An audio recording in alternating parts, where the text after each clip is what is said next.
पापा कि बीच में रहेगा? हम लोग हमारा करना चाहते हैं, मुझे डॉक्टर बनना है। अब मेरे पापा मुझे बनाएंगे, वो खुद अब वापस खानादार की करेंगे।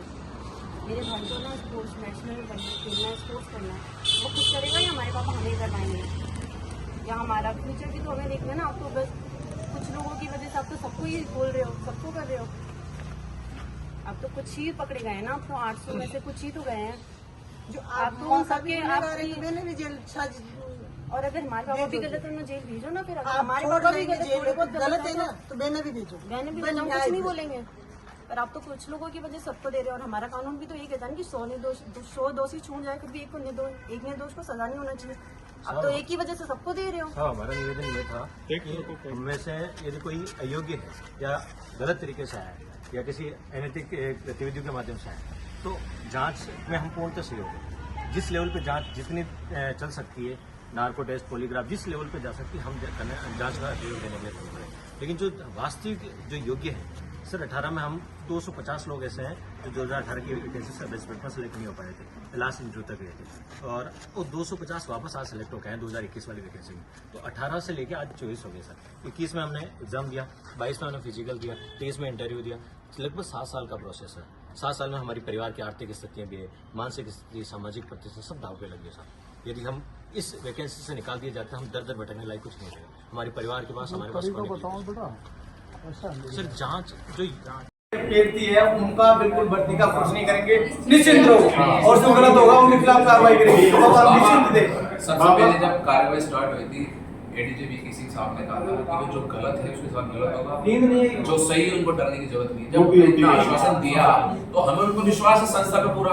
ऐसे हमारे आर्मी प्रशासन ने कहा कि जो सही है उनके साथ गलत नहीं होगा, तो हमने कभी ऐसा कुछ किया ही नहीं। लेकिन अब बहुत ऐसी आ गई कि साहब हमारी तो नींदें उड़ रही, हमारे परिवार वाले सो नहीं पा रहे, बाहर निकल नहीं पा रहे, खाना नहीं खा पा रहे।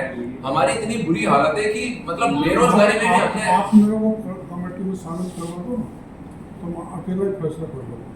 बाबा ये बाबा हमारा मानना तो है कि आपका स्टेटमेंट कमेटी के स्टेटमेंट से आपका स्टेटमेंट सब पे मतलब आपने कह दिया सरकार ने कह दिया। कोई क्यों उठाता है सबसे पहले आपके ट्वीट की स्क्रीनशॉट डालता है। बाबा हम नहीं जानते ये चीजें कैसे हैं, आपको सारी चीजें पता है। हम तो हम आपसे हमारी जो न्यायोचित बात है आपसे निवेदन करने आए बस उसी के लिए।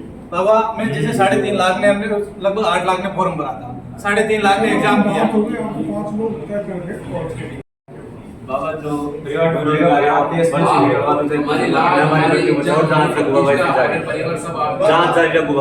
हमारी आन बान शान बचाने वाले हो। और बाबा जिस दिन हम पूरे जब कंधे पे दो सिलारे चलेंगे, जब हम पासिंग आउट होंगे ना हम आपको सलामी देने आएंगे। सलामी देने आएंगे, ये वादा।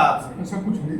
नहीं बाबा आपने हमारे अगर हमारे लिए लड़ोगे ना बाबा, हम आपके लिए जस्टिस के लिए हम भी हमारी जान लगा देंगे। मेरे को महीने भर पहले बता देना चाहिए।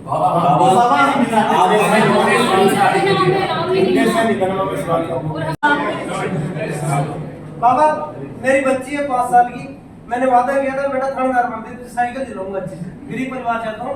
अब 3 में बाबा मेरे हमारा भाई गया।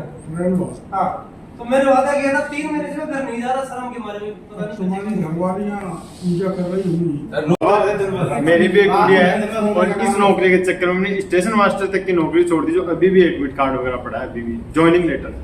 बाबा ये मेरी 11वीं जॉब है, 11वीं जॉब है, तब जाके एक अच्छी नौकरी चूज की है।